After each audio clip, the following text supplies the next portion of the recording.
Classe 705, eu vou começar um conteúdo novo com vocês. Vou começar a expedição 4, tá? E a expedição 4 fala sobre justamente a região norte. A gente vai falar tudo sobre essa região brasileira. Beleza? Então o percurso que eu vou falar hoje é esse próximo aí, ó, nosso percurso 13. E o início desse percurso 13 fala sobre a localização e o meio natural, tá? A primeira coisa que eu vou falar com vocês é região norte ou Amazônia. Para vocês terem uma ideia, a região norte ela tem uma área de mais de 3 milhões de quilômetros quadrados. Tá? Para ser mais exato, 3.853.841 quilômetros quadrados. Isso é a região norte. Isso pega em torno de 45% de todo o território brasileiro. Então, de todas aquelas macro-regiões que eu falei para vocês, aquelas 5, ela é a mais extensa, ela é a maior. De acordo com o IBGE, em 2018, a população de lá chegou a 18 milhões de habitantes, beleza? Então a população não é tão grande, mas a extensão territorial é enorme. Então, dá uma olhada aí no mapa político da região, tá? Tudo que está em colorido aí faz parte, é o estado que faz parte da região norte. Vou dar uma observada até no livro de vocês. Tá? E aqui, ó, mostra justamente o território. Lembra que eu falei de 45%? É esse verde aqui, ó, é a região norte. Aí vem segundo o centro-oeste, depois o nordeste, depois o sudeste, por último o sul. Então, é uma grande proporção territorial aí que a gente pode dizer que é a região norte que tem aí, né? Ó, durante muito tempo essa região ela ficou isolada do restante do país, né? Teve alguns surtos de povoamento, né, do povo que não é indígena, porque a maior proporção dos povos indígenas, se eu não me engano a gente já falou sobre isso, é nessa região, tá? Verificados no alto da exploração. Quando as pessoas foram para lá, né, tirando os indígenas, eles foram lá com o intuito de explorar o látex, que foi entre 1880 e 1912, e outras atividades econômicas, né? A gente vai falar sobre essas atividades mais à frente. Permaneceu pouco povoada, né? E a economia de lá também não é tão forte, ela acabou sendo muito frágil, né? Somente a partir de 1964, aí o governo começou a fazer um incentivo, essa região começou a ter um maior povoamento e acabou tendo um dinamismo econômico, né?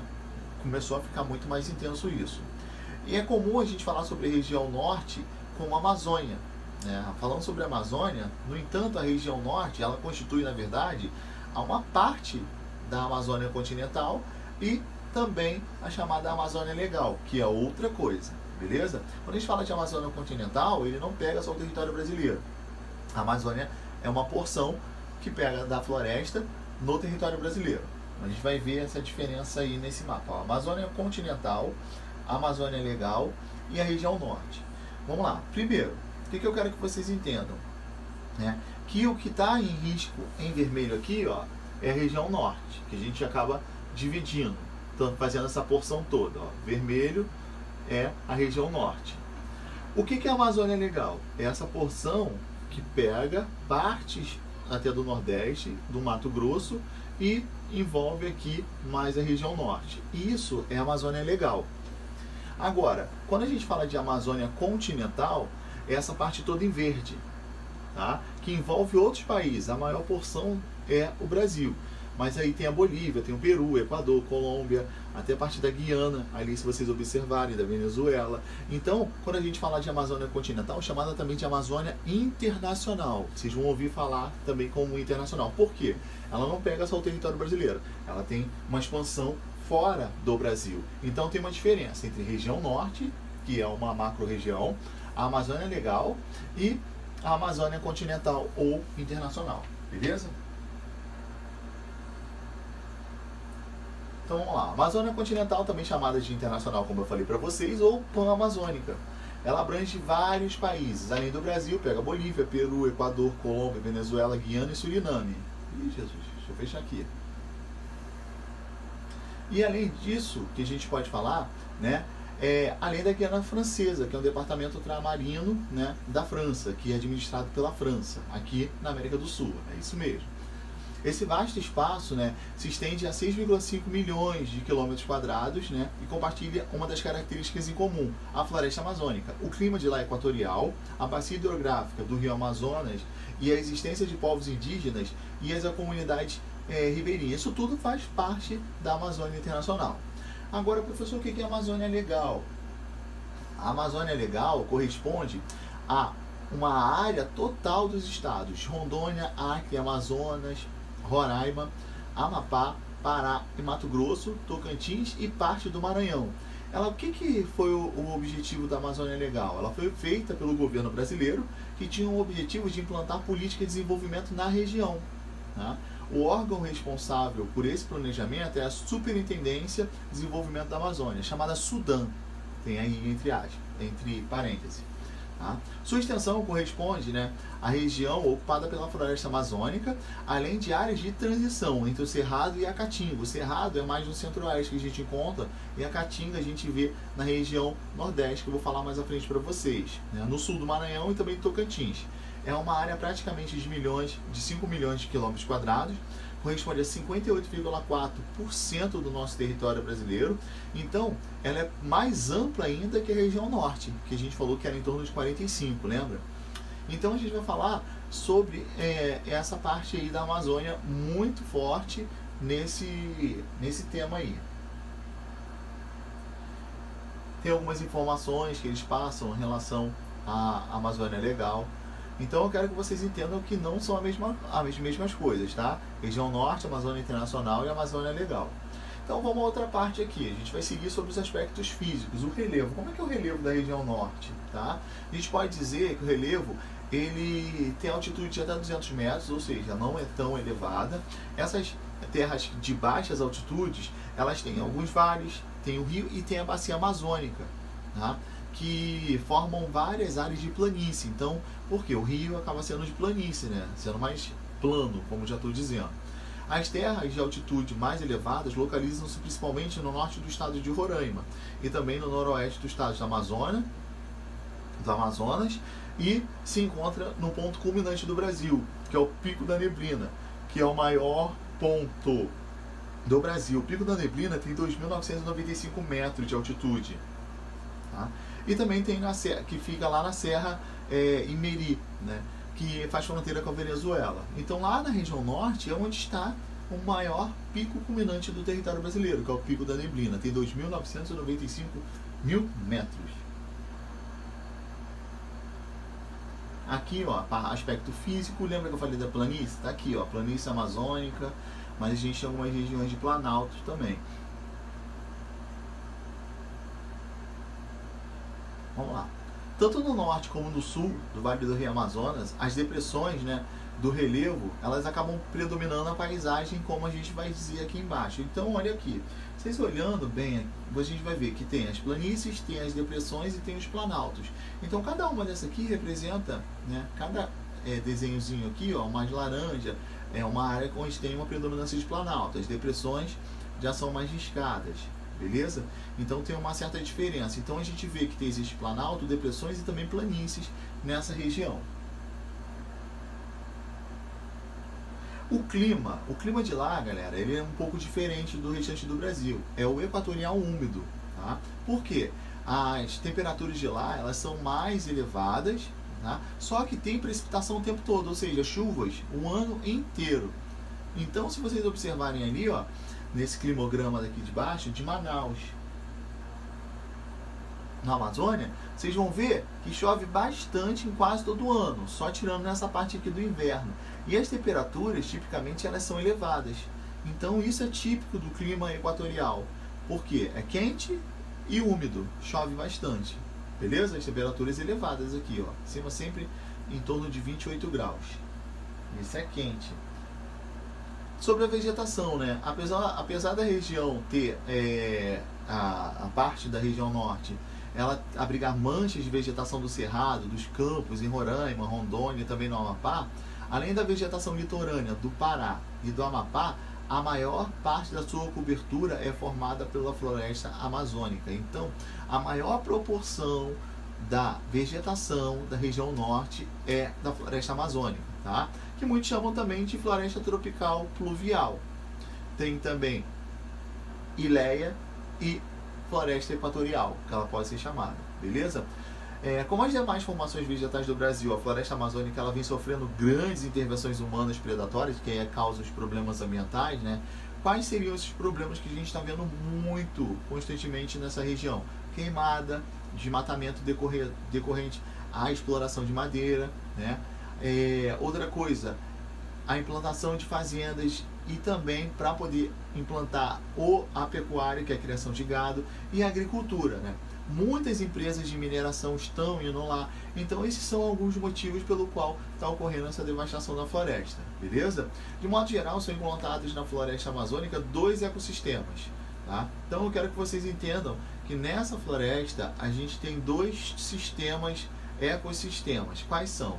As matas de terra firme e as matas de inundação. Mas fiquem atentos aqui na mata de inundação, porque nas matas de inundação ela tem uma divisão, tá? De terra firme não. Então aí vai acabar tendo 3, porque a de inundação ela se divide em 2. Beleza? Vou explicar mais abaixo aqui para vocês. Ó, a cobertura vegetal de lá, o que está em verde aqui é a floresta amazônica, que tem a sua maior proporção, mas a gente falou do cerrado, a gente falou dos campos, então essas outras cores representam os outros tipos de vegetação. Então vamos lá, na página seguinte é justamente o que eu vou falar com vocês, tá? Sobre. Primeiro, mata de terra firme. É uma biodiversidade da floresta, tem uma grande biodiversidade nessa parte, né? É encontrada na mata de terra firme. Então, ela é muito rica em biodiversidade, tá? O que é essa mata de terra firme? São aquelas matas que não sofreram inundações dos rios. Elas não ficam alagadas pelos rios, tá? Elas recobrem 90% da bacia amazônica, localizada nas áreas de altitude mais elevadas, então é um dos motivos porque elas não ficam alagadas. E a altura média das árvores chegam até 40 metros, tá? Firmadas em solos bem drenados. Predominam matas densas, com pouca luz, pouca umidade, em virtude da junção de copas das árvores, dificultando a entrada da luz. Porque como a mata é muito fechada, as árvores, os raios solares não conseguem filtrar ali, tá? Então acaba sendo muito denso. Nelas são encontradas madeiras nobres, ou seja, madeiras fortes, boas, né? Como o cedro, o mogno e também os louros. As de inundação. Lembra que eu falei que tem 2 tipos? Então, tem a mata de inundação, são aquelas sujeitas à invasão das águas dos rios, com a vegetação adaptada, né, com esses períodos de submersão, que as águas que vão. Então, como é que se divide essa mata de inundação? A de igapó e a de várzea. Qual a diferença de uma para outra? O termo igapó, ele designa, né, de muito encharcada, com inundações permanentes. Então já estou dizendo uma característica dela. As inundações ocorrem durante um ano inteiro, ela é permanente, tá? Situam-se em terrenos mais baixos e aí permanecem sempre, elas estão alagadas, tá? Nelas a vegetação é baixa, tem arbustos, cipós, até mesmo musgos, tá? Até plantas aquáticas a gente acaba encontrando lá. A Vitória Regia é um exemplo dela, que é símbolo da floresta amazônica, beleza? E a mata de várzea, né? A mata de várzea são aquelas que são inundadas em períodos do ano. Então ela não fica alagada igualzinha a de igapó. Ela fica alagada em períodos do ano. Então são aquelas inundadas somente em determinados períodos do ano, durante as cheias dos rios, que é onde acontece essa inundação. Situadas em áreas que são um pouco mais elevadas em relação à mata de igapó. Então eu já disse a diferença dessas 3 matas para vocês: a de terra firme, a de igapó e a de várzea. Lembrando que as matas de inundação elas se dividem em igapó e a de várzea. Beleza? Aqui, ó. Vitória Regia, que fica totalmente alagado, isso aí é um símbolo de lá. A hidrografia de lá, né? A bacia hidrográfica do Rio Amazonas, ela predomina na região norte. Além do Brasil, ela pega a Bolívia, Colômbia, Equador, Peru e também a Venezuela. Formada pelo Rio Amazonas e seus afluentes, presta bastante atenção aí, ó. É a maior bacia hidrográfica do mundo, tanto em extensão quanto em volume de água, tá? Da fronteira com o Peru, com o Brasil, até confluência do Rio Negro, em Manaus. O principal rio dessa bacia recebe o nome de Rio Solimões, provavelmente vocês já devem ter ouvido. E quando chega no final, onde é a sua foz, né, no Golfão Amazônico, ele é denominado o Rio Amazonas. O rio navegável, né, ele é bastante navegável desde o seu início até o final, tá? Porque fica lá no Peru. Para vocês terem noção, entre o início e o final são mais de 4.000 quilômetros.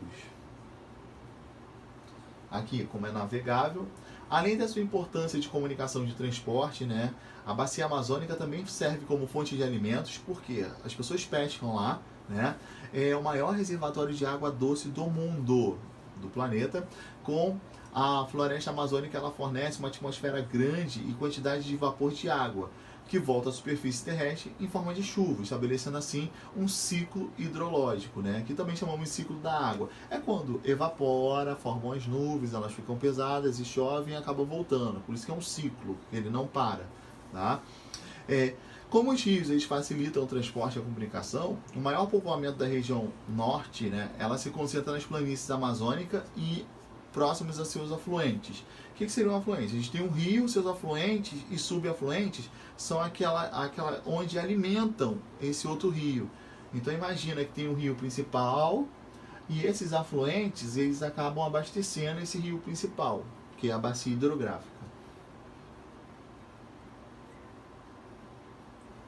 Aqui, voltando para vocês verem aqui, ó, rapidamente a densidade, a parte aqui que foi voltada, a densidade demográfica que volta também aí, ó, a população, onde está concentrada as maiores partes da população.